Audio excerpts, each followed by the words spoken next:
ఇండియాని కోద్దామని ప్రయత్నించిన ప్రతిసారి ఇండియా రిటాలియేట్ అయినప్పుడు పాకిస్తాన్కి చిరిగిపోతుంది అని ఒక క్లారిటీ వాళ్ళకి వచ్చిన రోజున వాళ్ళు ఆగుతారు తప్పితే కూర్చొని అక్రాస్ ద టేబుల్ కూర్చొని మాట్లాడితే మనం అది జరిగిన పని అది వాళ్ళకి మనకు అర్థమైపోయింది. జియో పొలిటికల్ గా మనం చూసినా కూడా అదే నిజం. సార్ मुंह तोड़ने के लिए मुट्ठी बंद करना जरूरी है. सर मुंह तोड़ने के लिए मुट्ठी बंद करना जरूरी है అంటే తెలుగులో దాని అర్థం మొహం పగలగొట్టాలంటే పిడికిలు బిగించాలి. ఇది అజయ్ సాన్యాల్ అనే వ్యక్తి చెప్పిన డైలాగ్ సినిమాలో. ఈ సినిమా పేరు దురందర్. ఈయన క్యారెక్టర్ ఇప్పుడు అజిత్ దోవల్ గారిని బేస్ చేసుకుని రాసింది. ఆయన ఇంకొక స్టేట్మెంట్ కూడా అంటారు ఇదే సినిమాలో. ఇన్ఫాక్ట్ ట్రైలర్ చూస్తే మీకు అర్థమవుతుంది ఎటువంటి స్పాయిలర్స్ ఏమో ఈ సినిమాలో. కానీ ఈ సినిమాలో చూపించిన క్యారెక్టర్స్ గురించి మనం డిస్కస్ చేయడం ఎంత ఇంపార్టెంట్ ఇవాళ వీడియో అయ్యే టైం మీకు అర్థమవుతుంది. ఎనీవేస్ ఈ మాధవన్ గారు ప్లే చేసిన క్యారెక్టర్ చెప్పిన డైలాగ్ చెప్పారంటే we must infiltrate the very core of terrorism in Pakistan. ఎందుకంటే వాళ్ళ కల్లో కూడా భారతదేశానికి విరుద్ధంగా ఆలోచిస్తే అక్కడ మనం కూర్చొని ఉండాలి. ఎందుకు ఇంత తీవ్రమైన పదజాలం వాడుతున్నారు పాకిస్తాన్ మీద అంటే మీకు సింపుల్గా నేను చెప్తున్నాను కదా. జియా ఉల్ హక్ అని చెప్పి ఒక వ్యక్తి ఉన్నాడు. ఇదే ట్రైలర్ బిగినింగ్ ఒక డైలాగ్ వస్తే అర్జున్ రాంపాల్ ప్లే చేసిన character major Iqbal ISI agent character. అది ఆయన ఒక పని చేస్తూ జియా ఉల్ హక్ చెప్పిన మాట ఒకటి చెప్తాడు. 1971లో నాకు 6 సంవత్సరాలు ఉన్నప్పుడు రేడియోలో ఒక మాట విన్నా నేను. జియా ఉల్ హక్ చెప్పిన మాట అది, బ్లీడ్ ఇండియా విత్ 1000 cuts. जिया उल हक ने एक ऐसी बात बोली जो मेरे जहन में गड़ गई. Bleed India with 1000 cuts. And ఇది పాకిస్తాన్ స్టాండ్ కదా ఎప్పటి నుంచో ఉంది. అండ్ ఇది ఎవడు ఒప్పుకున్నా ఒప్పుకోకపోయినా ఇది పాకిస్తాన్ స్టాండ్ ఇది. అండ్ ఇది కొన్ని దశాబ్దాల నుంచి వస్తుంది. మీరు జాగ్రత్తగా వినండి నేనేం చెప్తున్నాను. పాకిస్తాన్కి భారతదేశానికి మధ్యలో 3 పెద్ద యుద్ధాలు జరిగాయి. 65, 71, 99 కార్గిల్ యుద్ధం. ఈ 3 యుద్ధాల్లో వాళ్ళకి తెలిసిన నీతి ఏంటంటే ధైర్యంగా ఎదురుగా నిలబడి భారతదేశాన్ని మనం కొడితే మన చేతులే నొప్పెడతాయి, భారతదేశానికి ఏం కాదు. పైపెచ్చు మన పుంగి బజాయిస్తారు. కాబట్టి మనం ఒక విషయాన్ని చాలా జాగ్రత్తగా మనం గమనించాలి. భారతదేశాన్ని మనం డైరెక్ట్గా కొట్టలేము. కొట్టాలంటే బ్లేడ్ చేతిలో పెట్టుకొని దొరికిన దగ్గరలా కోసిన వెంటనే పరిగెట్టాలి. అండ్ కోసిన ప్రతిసారి మనం దొరల ముందు నిలబడ్డంగా దొంగల వెనక నుంచి రావాలి. అది బార్డర్ దగ్గర వాళ్ళు చేసే ఫైరింగ్ అవ్వచ్చు. నవంబర్ 26న ఏం జరిగిందో ఇవాళకి మనకు గుర్తుంది కదా. రక్తం ఉడికిపోతుంటది. అంతెందుకండి ఈ దురందర్ సినిమా షూటింగ్ స్టార్ట్ చేసిన తర్వాత పెహల్గాంలో ఏం జరిగింది. ఇది పాకిస్తాన్ ఈథాస్ లోనే ఉంది. భారతదేశాన్ని నాశనం చేద్దామని it is the very last person. ఎక్కడ ఏ విధంగా ఎలా కొద్దామనే ఉంటది. ఈ మాటనే జియా ఉల్ హక్ అనే వ్యక్తి చెప్పాడు. జుల్ఫికర్ అలీ భుట్టో అని చెప్పి పాకిస్తాన్ డిక్టేటర్. ఈ గురించి మీరు వినే ఉంటారు కదా. 1965లోనో ఐ థింక్ ఆ టైంలో అరౌండ్ ఆ వ్యక్తి చెప్పిన మాట ఏంటో తెలుసా, మనం న్యూక్లియర్ ట్రయల్స్ ఏం చేస్తున్నాం ఆ బాంబుల మీదని. మనం కూడా చేద్దాం. మన దగ్గర డబ్బులు లేకపోతే పర్వాలేదు, గడ్డి తిని బ్రతుకుదాం. ఇది మీరు ఒకసారి క్రాస్ వెరిఫై చేయండి. జుల్ఫికర్ అలీ భుట్టో ఈటింగ్ గ్రాస్ అని కొట్టండి వచ్చేస్తుంది గూగుల్లో. అవసరమైతే గడ్డి తిందాం కానీ భారతదేశం మీద ఒక నిఘా పెట్టి ఉంచుదాం మనం. అంతేందుకు ఇవాళ పాకిస్తాన్ మీద ఎక్కి కూర్చున్న అసీం మునీర్ ఏం చెప్పాడు మొన్న పెహల్గాం దాడి జరిగిన 3-4 వారాల ముందు మైక్ పట్టుకొని వీఆర్ డిఫరెంట్ ఫ్రమ్ హిందూస్, భారతదేశపు ఈథోస్ కి మనకి ఎటువంటి సంబంధం లేదు, కశ్మీర్ అనేది మన జగ్యులర్ వెయిన్, అండ్ ఆ స్పీచ్ అయిన కొన్ని రోజులకి పెహల్గాం దాడి జరిగింది. అండ్ అది కూడా ఒక కట్టే. జియా ఉల్ హక్ చెప్పిన 1000 cuts లో పెహల్గాం ఒక కట్ మాత్రమే. ఇలా భారతదేశాన్ని ఇండైరెక్ట్ గా వీకెండ్ చేద్దాం, ఒక దేశంలో ఉంచొద్దని చెప్పి పాకిస్తాన్ మొదలైన రోజు నుంచి, డివైడ్ అయిన రోజు నుంచి పాకిస్తాన్ మైండ్ లో అది ఉంది. అండ్ దాని ఫేర్ రిప్రజెంటేషన్ మన సైడ్ ఆఫ్ కథను మనం ప్రపంచం ముందు పెట్టడం ఇవాళ వరకు మనం సరిగ్గా జరగట్లేదు. ఈ దురందర్ అనే సినిమా ఇట్స్ ఫస్ట్ స్టెప్. దాని క్వాలిటీ ఎలా ఉంది, రన్ టైం ఇవన్నీ మనం పక్కన పెడితే అట్లీస్ట్ పాకిస్తాన్ ఇలా ఆలోచిస్తున్నాడని చెప్పి మనం బయట పెట్టగలుగుతున్నాం, ప్రపంచానికి చెప్పగలుగుతున్నాం. ఇంకా మన సైడ్ ఆఫ్ ద స్టోరీస్ ఇంకా బలంగా రావాలి. మన భారత్ మిలిటరీ గురించి మనం మాట్లాడగలగాలి. ఇవాళ UK entire British secret service గురించి జేమ్స్ బాండ్ అని ఐపీ క్రియేట్ చేశారు. వాళ్ళు సిఐఏ గురించి, వాళ్ళ మిషన్స్ గురించి అమెరికా మాట్లాడుతుంది, మొసాడ్ గురించి ఇజ్రాయెల్ మాట్లాడుతుంది. మనం అక్యురేట్ గా బలంగా ఇప్పటిదాకా మనం చెప్పగలుగుతున్నాం. ఆమిర్ ఖాన్ గారు ఒక ఇంటర్వ్యూలో కూర్చొని ఒక మాట అన్నారు. ఆ క్లిప్పింగ్ వింటే మనకి స్వతంత్రం వచ్చిన తర్వాత ఎన్నో సంవత్సరాలు పాకిస్తాన్ అనే పేరు కూడా మన సినిమాల్లో వాడకూడదు అని సెన్సర్ బోర్డు ఎలా చెప్పేదో మనకి అర్థమవుతుంది. మీరు ఒకసారి వినండి. అది हम लोग को सेंसर बोर्ड कहती है कि आप पड़ोसी मुल्क बोलिए, आप उसका नाम नहीं ले सकते. సో ఇవాళ ఆ సినిమా మీరు చూడడానికి వెళ్ళబోతున్నా ఆ సినిమాలో మాట్లాడిన కొన్ని క్యారెక్టర్స్ గురించి మనం డిస్కస్ చేద్దాం. ఇవాళ వాళ్ళు రియల్ లైఫ్ లో వాళ్ళు ఏం చేశారు, దానివల్ల భారతదేశం ఎలా బ్లీడ్ అయింది, ఇన్ఫాక్ట్ దానికి రిటాలియేషన్ గా భారతదేశం ఎలాంటి యాక్షన్ తీసుకుంది, ముఖ్యంగా ల్యారీ అనే ఒక నో మ్యాన్స్ ల్యాండ్ డిస్ట్రిక్ట్ గురించి, కరాచీ అనే ఏరియా గురించి, రెహమాన్ డెకైత్ అనే వ్యక్తి గురించి మనం మాట్లాడాలి. సినిమాలో అక్షయ్ ఖన్నా ప్లే చేశారు దాన్ని. ఆయనకి చాలా is being praised. Major Iqbal, Rehman Dakait, inspector Chaudhary Aslam, Ajit Doval, అదే అజయ్ సాన్యల్, వీళ్ళందరూ కాకుండా ఒక ఇండియన్ స్పై హంజా. వీళ్ళ బ్యాక్ స్టోరీస్ ఏంటో మనం మాట్లాడే ప్రయత్నం చేద్దాం. ఇన్ఫాక్ట్ చాలా మంది మోహిత్ శర్మ, అదే ఇది మేజర్ మోహిత్ శర్మ చేసిన స్పై ఆపరేషన్ ఇది అని చెప్తున్నారు. కానీ neither the director not the Indian government లేదా పాకిస్తానీ గవర్నమెంట్ కానీ దీన్ని పబ్లిక్ గా అక్నాలెడ్జ్ చేయలేదు. కాబట్టి లెటస్ దాన్ని మాత్రం మనం రిజర్వ్డ్ గా పెడదాం. మనం let's not dwell into that. కాకపోతే డెకైత్ గురించి మనం మాట్లాడాలి, పాకిస్తాన్ పీపుల్స్ పార్టీ గురించి, పొలిటికల్ గా పాకిస్తానీ గ్యాంగ్స్టర్స్ ఎలా వాడుకొని ఈ గ్యాంగ్స్టర్స్ కరాచీని ఎలా రూల్ చేసేవాళ్ళు, వాళ్ళకంటూ కోర్టులు, రూల్స్, ట్యాక్స్లు, మిలిటరీ ఆపరేషన్స్. మీరు నమ్మరు, ఒక ఊరు మొత్తాన్ని గ్యాంగ్స్టర్స్ టేక్ ఓవర్ చేస్తే ఎలా ఉంటుంది అలా ఉండేది కరాచీ. దాని గురించి ఎవరు మనం మాట్లాడదాం క్లియర్గా. బట్ దానికన్నా ముందు ఇలాంటి వీడియో నా సైడ్ నుంచి మీకు రోజు ఒకటి వస్తుంది ఎవ్రీ సింగిల్ డే. మన చుట్టూ ఏం జరుగుతున్నా కూడా దాన్ని సింప్లిఫై చేసి అందరికీ అర్థమయ్యే రూపంలో మీ ముందు పెట్టేస్తా. మీరు నా సైడ్ నుంచి వచ్చే వీడియోస్ మీరు మిస్ అవ్వకూడదు. ఇలాంటి బ్రేక్ డౌన్స్ కానీ, జియో పాలిటిక్స్ కానీ, లోకల్గా మనకి జరిగే న్యూస్ కానీ ఏదైనా నా స్టైల్లో చెప్పేస్తాను. ఈ నాలెడ్జ్ ఫీల్ మీకు రోజు రావాలంటే, మీరు పడుకునే ముందు మీ మొబైల్ ఫోన్లో రావాలంటే కింద కనబడే సబ్స్క్రైబ్ బటన్ నొక్కి పెట్టేసుకోండి. డన్. నేను ముందే చెప్పిన పాకిస్తాన్లో ఆపరేట్ చేస్తూ ఎవరైతే భారతదేశాన్ని డీస్టెబిలైజ్ చేద్దామని చూశారో ఆ పందికొక్కుల మనస్తత్వాన్ని పిన్ టు పిన్ మనం యాక్యురేట్గా చూపించారంటే ఏ సినిమా స్క్రీన్ ప్లే సరిపోదు, ఏ రేటింగ్ అయినా సరిపోదు. అంత క్రూరంగా ఉంటుంది వాళ్ళ మనస్తత్వం. ఇన్ఫాక్ట్ ఇదే ల్యారీ అనే ఏరియాని, కరాచీని వాళ్ళు ఏదైతే చూపించారో జస్ట్ 1990s నుంచి 2009 వరకు చూపించారు. బట్ అదే కరాచీ గత 35-40 సంవత్సరాలుగా అలాగే ఉందనే విషయం ఇలా ఎంతమందికి తెలుసు? ఆ సినిమా కూడా ఆ పాయింట్ టచ్ చేయలేదు. ఒక నో మ్యాన్స్ ల్యాండ్ లో ఉండేది. అది రూల్స్ లేవు, పోలీసులు లోపలికి వెళ్ళేవాళ్ళు కాదు. ఇన్ఫాక్ట్ ఈ ఒక్కడి చేతిలో ఉండేది, రెహమాన్ దక్కైత్ అనే వ్యక్తి చేతిలో. ఆ వ్యక్తి లోకల్స్ కో రాబిన్ హుడ్ లా కనబడేవాడు. డబ్బు సాయం అది చేసేవాడు. డబ్బులు ఎలా వచ్చాయి ఎవరు అడిగేవాళ్ళు కాదు. బలూచిస్తాన్ కరాచీ పోర్ట్ ని బేస్ చేసుకుని యూఏకి, ఇరాన్ కి, మిడిల్ ఈస్ట్ మొత్తానికి డ్రగ్స్ సప్లై చేసేవాడు, ఇల్లీగల్ ఆర్మ్స్ సప్లై చేసేవాడు, దొంగ నోట్లు కొట్టి సప్లై చేయించేవాడు. దీని గురించి అక్కడ లోకల్స్ అడగరు. ఇన్ఫాక్ట్ అక్కడ పుట్టి పెరిగిన ఒక వ్యక్తి రెహమాన్ డకైత్. మీకు ఇమేజ్ అక్షయ్ ఖన్నా అది కనబడచ్చేమో కానీ అసలు ఇమేజ్ ఇది. అసలు పేరు సర్దార్ అబ్దుల్ రెహమాన్ బలూచ్. సో మీరు ఒక్కసారి జియోగ్రఫీని చూడండి. ఇవాళ కరాచీ ఏదైతే ఉందో అది కాదు ఆ రోజు కరాచీ. మీకు చిన్న ఎగ్జాంపుల్ ఇవ్వాలంటే ఎర్లీ 2000s లో ఒక సంఘటన జరిగింది. ఒక రైవల్ గ్యాంగ్ ని వేసేద్దామని చెప్పి ఆ ల్యారీ ఏరియా మొత్తాన్ని రెహమాన్ డకైత్ మనుషులు చుట్టుముట్టేశారు. అది ఏ విధంగా ఆ రోజు కాల్పులు జరిగాయంటే బయట నుంచి పోలీసులు లోపల రాలేకపోయారు. పోలీసులు అండ్ అక్కడ లోకల్ పాలిటిక్స్ కూడా ఈ వ్యక్తి హెల్ప్ అవుతాడని చెప్పి పాకిస్తాన్ పీపుల్స్ పార్టీ, ఈ పొలిటికల్ పార్టీని కానీ, ఆ పొలిటికల్ పార్టీలో ఉండే లీడర్లు కానీ ఆ సినిమాలో కరెక్ట్గా నేమ్ చేయలేదు కానీ లీగల్ రీజన్స్ అయ్యి ఉంటాయని చెప్పి మళ్ళీ కేడుస్తారు ఐసీజేకి అని చెప్పి ఈ పాకిస్తాన్ వాళ్ళు. బట్ అది పాకిస్తాన్ పీపుల్స్ పార్టీనే ఈ రెహమాన్ డకైత్ని అక్కడ లీడర్ని చేసి పొలిటికల్ గా గెలిపించి ఈ దందా మొత్తాన్ని, మాఫియా మొత్తాన్ని లీగలైజ్ చేసి పడేశారు. ఈ రెహమాన్ చేతి అండర్లో ఉండేది ఆ ఏరియా మొత్తం. సో అప్పుడు కరాచీ ఒక క్రైమ్ క్యాపిటల్ అండ్ దాని మిడ్ పాయింట్, దాని hot spot is Larry. In fact ఈ ఏరియాలోకే రణ్వీర్ సింగ్ వస్తున్నట్టు మనకి సినిమాలో చూపిస్తారు దురందర్లో. అండ్ ఏ గ్యాంగ్ అయినా నడవాలంటే డబ్బులు కావాలి కదా. ఆ డబ్బులు బయట ఆఫ్ఘాన్ నుంచి వచ్చిన గన్స్ రూపంలో, వీళ్ళు చేసిన దొంగ నోట్ల రూపంలో లోకల్ గా జనాల దగ్గరికి వెళ్ళి హఫ్తా వసూలు అని చేస్తుంటారు. మన సినిమాలో చూస్తుంటాం కదా. అలా డబ్బులు ఎవరైనా ఇవ్వకపోతే ఆ వ్యక్తి పేరు కూడా నెక్స్ట్ డే, ఆ వ్యక్తి బ్రతికున్నట్టు రికార్డ్స్ కూడా నెక్స్ట్ డే లేకుండా చేసేవాడు ఈ రెహమాన్ దకైత్. అండ్ టైం ఇంత దారుణంగా ఉన్నప్పుడు సంజయ్ దత్ క్యారెక్టర్ ఎంటర్ అవుతుంది. ఎవరి సంజయ్ దత్ క్యారెక్టర్ అనే డౌట్ మీకు వస్తే అందరికీ అర్థం అవ్వాలని చెప్తున్నా. చౌదరి అస్లం అని చెప్పి ఇన్స్పెక్టర్ ఆయన.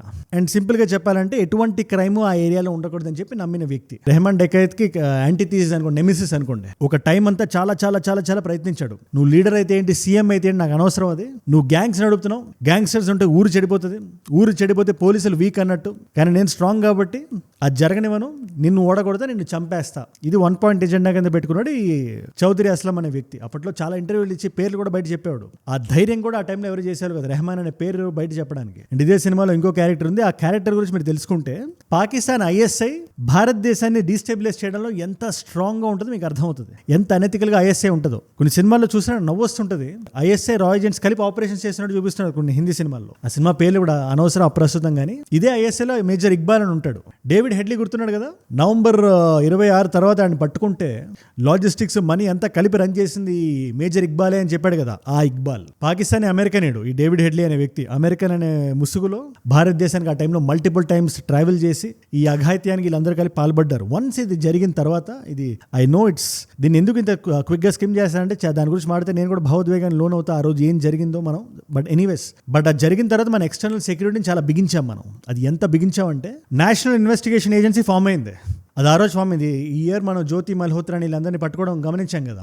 పాకిస్తాన్ వాడు ఎక్కడి నుంచి లోపలికి వచ్చాడు. Big crackdown on Pakistan spy nexus continues. YouTuber Jyoti Malhotra has been arrested for alleged espionage activity. ఎలా హనీ ట్రాప్ చేశాడు ఇక్కడ వ్లాగర్స్, ఇక్కడ అమ్మాయిల్ని ఎలా వాళ్ళతో ఫోటోలు అవి తీపించుకొని సెన్సిటివ్ ఏరియాస్ ఎలా పంపించుకున్నాడు, ఎలా ఒక నిఘా పెట్టాడు భారతదేశం అని చెప్పి ఎన్ఐఏ ఇన్వెస్టిగేట్ చేసింది కదా. ఈ ఎన్ఐఏ ఎందుకు ఫామ్ అయింది? 26/11 తర్వాత ఫామ్ అయింది. తర్వాత మన నేవీ ఎంటైర్ అరేబియన్ సీలో, ముఖ్యంగా కరాచీ దగ్గర మీరు మనం ఎంత స్ట్రెంథెన్ చేసామంటే ఆపరేషన్స్, బయట నుంచి లోపలికి వస్తున్న హవాలా మనీ ఏదైతే ఉంటుందో, మిడిల్ ఈస్టర్న్ దేశాలు ఉంటాయి, అక్కడ నుంచి డబ్బులు ఇక్కడ గ్యాంగ్స్టర్స్కి వస్తాయి. గ్యాంగ్స్టర్స్కి వస్తే ఐఎస్ఐకి పాకుతాయి. ఇప్పుడు ఇక్కడ ఐఎస్ఐ వాళ్ళు ఏం చేస్తారు, భారతదేశాన్ని డీస్టెబిలైజ్ ఎలా చేయాలి, ఉగ్రవాద దాడులు ఎలా చేయాలి, బార్డర్ ఎలా దాటాలి అనే ఒక థాట్ ప్రాసెస్ ఉంటారు కదా, ఆ డబ్బులు మనం ముందు కట్ చేద్దాం అనుకున్నాం. ప్యారల్ గా ఏమవుతుంది పాకిస్తాన్లో, ఈ చౌదరి అస్లం, ఈ సంజయ్ దత్ క్యారెక్టర్ ఏదైతే ఉందో 2009 ఆగస్ట్ 1st వీక్ లో ఈ రెహమాన్ డకైత్ని లేపేశాడు, ఎన్కౌంటర్ లేపేశాడు. కార్లో వాళ్ళు పారిపోతుంటే ఈ డి కంపెనీ వాళ్ళ ఫ్రెండ్స్, వాళ్ళ అడ్వైజరీస్, వాళ్ళ allies ఎవరైతే ఉంటారో వాళ్ళందరినీ పట్టేసుకొని లోపలేస్తున్నారు ప్యారల్ గా. రెహమాన్ డకైత్ పోయాడు,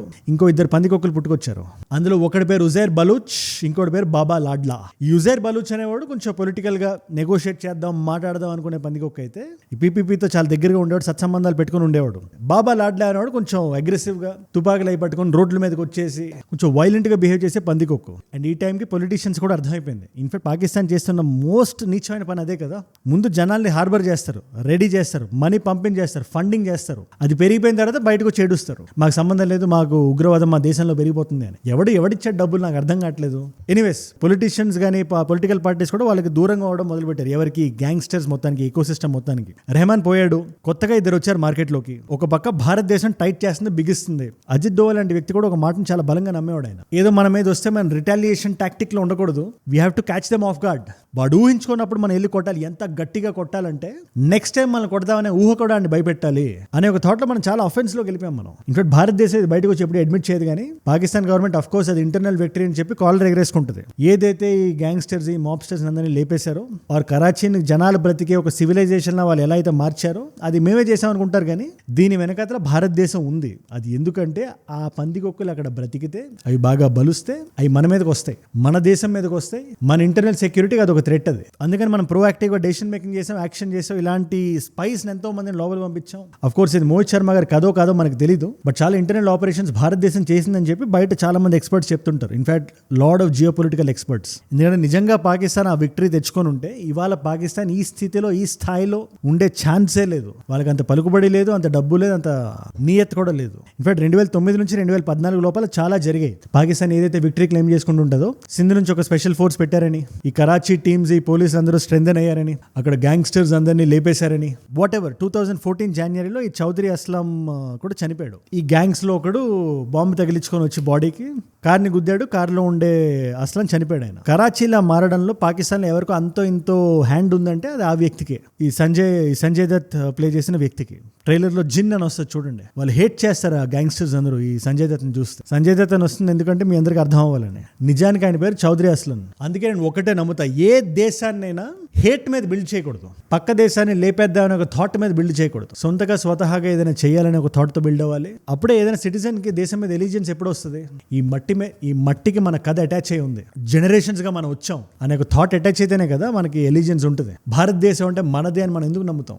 బికాస్ ఈ సివిలైజేషన్ మనకి ఇచ్చింది, మనం ఎప్పటికీ మర్చిపోలేం. మనం అది పాకిస్తాన్ ఏ రోజు ఫీల్ అవ్వలేదు అది. అండ్ ఈ స్పైస్ కి క్రెడిట్ ఇవ్వడం, ముఖ్యంగా మోహిత్ శర్మ గారికి కానీ, రవీంద్ర కౌశిక్ గారు లాంటి వ్యక్తికి కానీ. ఇన్ఫాక్ట్ ఈ సినిమాలు వాళ్ళు చేసిన దాన్ని జస్టిస్ చేయలేవు. ఆయన ఆ టైంలో యాక్టివ్ గానే ఉండుంటారు మోహిత్ శర్మ గారు. కాకపోతే ఆయన his primary operations were in Kashmir. నిజంగా ఆయన పాకిస్తాన్కి వెళ్ళారో లేదో మనకి ఇప్పటికి కూడా తెలియదు. Indian government never will say it. In fact ఈ డైరెక్టర్ ఆదిత్య ధర్ గారు కూడా దాన్ని డినై చేశారు. స్పైస్ ఇవన్నీ చేసేది నిజంగా మెడల్స్ కోసం, ఏదో ఫేమ్ కోసం కాదు. ఫేమ్ కోసం అయితే వాళ్ళు చాలా వేరే పనులు ఉన్నాయి, దేశం కోసం చేస్తారు. అండ్ స్పైస్ కి ఎన్ క్రెడిట్స్ ఉండవు, ఈ సినిమాలు కాదు ఇవి. అందుకని చెప్పి ఆయన గురించి, రణ్వీర్ సింగ్ ప్లే చేసిన క్యారెక్టర్ గురించి నేను I don't want to get into that. Country as a whole, yes, మనం ఎప్పుడైతే బిగించామో అప్పుడు కరాచీ డిస్మాంటిల్ అయింది, కొత్తగా ఫామ్ అవడం మొదలైంది. అండ్ అక్కడతో మన థాట్ ఆగకూడదు. We need to be very very extremely proactive. ముఖ్యంగా పాకిస్తాన్కి సంబంధించి మొన్నే మన మురీద్కే మనం కొట్టినప్పుడు లోపల ఏమేం వాళ్ళు చేస్తున్నారో, ఆ నెట్వర్క్ ఎలా బిల్డ్ చేస్తున్నారో, ఆ లోపల ఉండే వాళ్ళకి మద్రాసాలో వాళ్ళు ఏం చెప్తున్నారో భారతదేశానికి విరుద్ధంగా, ఇదంతా మనం క్లియర్గా చూసాం కదా. అది ఎంత 200 ఏకర్ల కాంప్లెక్స్, అది 200 ఎకరాల complex solely dedicated to warfare. అది పాకిస్తాన్ అంటే. వాళ్ళకి జాలి, దయ, కరుణ అలాంటివే ఉండవు. కాబట్టి మనం కూడా అలాంటి వాళ్ళ మీద పెట్టుకోవాల్సిన అవసరం లేదు. మనకి మన దేశం ముఖ్యం, మన దేశపు స్టెబిలిటీ ముఖ్యం. దీని మీద మీరు ఏమంటారు నాకు కింద కామెంట్స్ లో ఖచ్చితంగా రాయండి. అండ్ ఈ సినిమాని మీలో ఎవరైనా చూస్తున్నా కూడా వైలెన్స్ ని, గోర్ని అని ఓకే, అది ఎండోర్స్ చేస్తామా లేదా అది తర్వాత మాట అది. బట్ పాకిస్తాన్ లో ఈ కైండ్ ఆఫ్ థాట్ ఉంది అని జనాల్లోకి వెళ్ళడం మంచి విషయం అని చెప్పి నేను నమ్ముతాను. ఎందుకంటే మనం కళ్ళు మూసుకుంటే ప్రపంచం చీకటి అయిపోదు కదా, జరుగుతూనే ఉంటుంది. ఈ bleed India with 1000 cuts doctrine ఉంది కదా పాకిస్తాన్ ది. ఇండియాని కోద్దామని ప్రయత్నించిన ప్రతిసారి ఇండియా రిటాలియేట్ అయినప్పుడు పాకిస్తాన్కి చిరిగిపోతుంది అని ఒక క్లారిటీ వాళ్ళకి వచ్చిన రోజున వాళ్ళు ఆగుతారు తప్పితే కూర్చొని అక్రాస్ ద టేబుల్ కూర్చొని మాట్లాడితే మనం అది జరిగిన పని అది వాళ్ళకి మనకు అర్థమైపోయింది. జియో పొలిటికల్ గా మనం చూసినా కూడా అదే నిజం. ఎవరికైనా బ్యాండ్ విత్ ఉంటే వైలెన్స్ ని తీసుకోగలిగే ఇది ఉంటే, ముఖ్యంగా ఎవరైతే మేజర్స్ ఉన్నారో 18 years దాటి ఉన్నారో ఖచ్చితంగా ఆ సినిమాని చూడండి. పిల్లలు మాత్రం స్టే అవే ఫ్రమ్ ఇట్. భారతదేశానికి లీగాలిటీ ఉంది, దానికి మనం రెస్పెక్ట్ చేయాలి. ఇవాళ మల్టిపుల్ చాయిస్ క్వశ్చన్ మీ అందరికీ. ఆ రోజున November 26th రోజున ఒక ఫోర్స్ దిగింది మల్టిపుల్ పాయింట్స్ లో రీజనల్ గా కౌంటర్ దాడి చేయడానికి. ఆ ఫోర్స్ పేరేంటి? భారతదేశపు ఫోర్స్.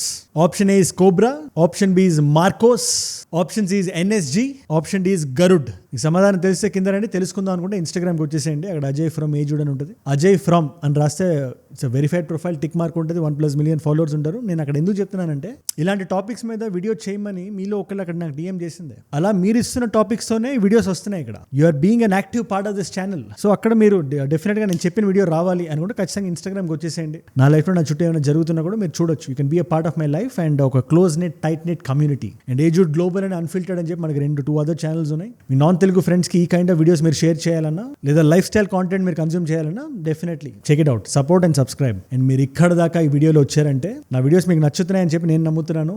ఒక వాల్యూ పొందుతున్నారు ఈ వీడియోస్తో ఆన్ ఎ డైలీ బేసిస్. ఎవరైతే రోజు చూస్తున్నారో థ్యాంక్ యూ సో మచ్. మీ వల్ల చాలా మంది కొత్త వాళ్ళకి రీచ్ అవుతున్నాయి ఈ వీడియోస్. మీరు ఆఫీస్ నుంచి, కాలేజ్ నుంచి వెనక్కి వచ్చిన తర్వాత మీరు స్పెండ్ చేస్తున్న 10-15 నిమిషాలు ఏదైతే ఉందో అదే నాకు కొండంత బలం. అండ్ ఈ కొత్త వాళ్ళు ఎవరైతే ఈ వీడియోని చూసారో నేను ఒక్కటే చెప్పదలుచుకున్నా, నా వీడియోస్ రోజు వస్తుంది, రోజు ఒకటి వస్తుంది. డిఫరెంట్ టాపిక్స్ మీద ఉంటాయి. అవి మిస్ అవ్వకూడదు. నేను వీడియో పెట్టగానే మీ దగ్గర రావాలంటే కింద కనుక సబ్స్క్రైబ్ బటన్ నొక్కి పెట్టేసుకోండి. నా ఈ నాలెడ్జ్ ఫీల్ మీకు డైలీ వస్తుంది. డన్. మీకోసం 2 కాంప్లిమెంటరీ వీడియోస్ పెడుతున్నా. ఎంటైర్ ఇండిగో సిచ్యువేషన్ మొత్తాన్ని క్రిస్టల్ క్లియర్ గా ఎక్స్ప్లెయిన్ చేసి ఆ వీడియో ఇక్కడ ఉంది. ఒక 15 నిమిషాల్లో, ఐ థింక్ 18 minutes లో ఏం నడుస్తుంది, టికెట్ బుక్ చేసుకోవాలా, చేసుకోకూడదా, చేసుకొని క్యాన్సిల్ అయితే రిఫండ్ వస్తుందా, వస్తే ఎంత వస్తుంది, ప్రతి డౌట్ ఆన్సర్ అయి ఉంటుంది ఇందులో. లేదు కొంచెం జియో పొలిటికల్ గా ఏదైనా తెలుసుకుందాం అనుకుంటున్నా, రీసెంట్ రష్యన్ విజిట్ గురించి, పుతిన్ గారు భారతదేశం వచ్చిన తర్వాత వాట్ హ్యాపెండ్ అంటే ఆ వీడియో ఇక్కడ ఉంది. ఏం జాయిన్ చేశారు, MOUs, vision 2030 and all these things. మీకు ఏది ఇంట్రెస్ట్ ఉంటే అది చూడండి. నేను మళ్ళీ మిమ్మల్ని రేపు కలుస్తా. మనందరం కలిసి పెరగాలి, కలిసి ఎదగాలి. Let us all grow together. Let us all rise together. Rise above ignorance, rise above arrogance, rise above hate. ఏజుడ్ అంటే మనం. జై హింద్, జై భారత్, జై ఆంజనేయ. ఓం నమః శివాయ.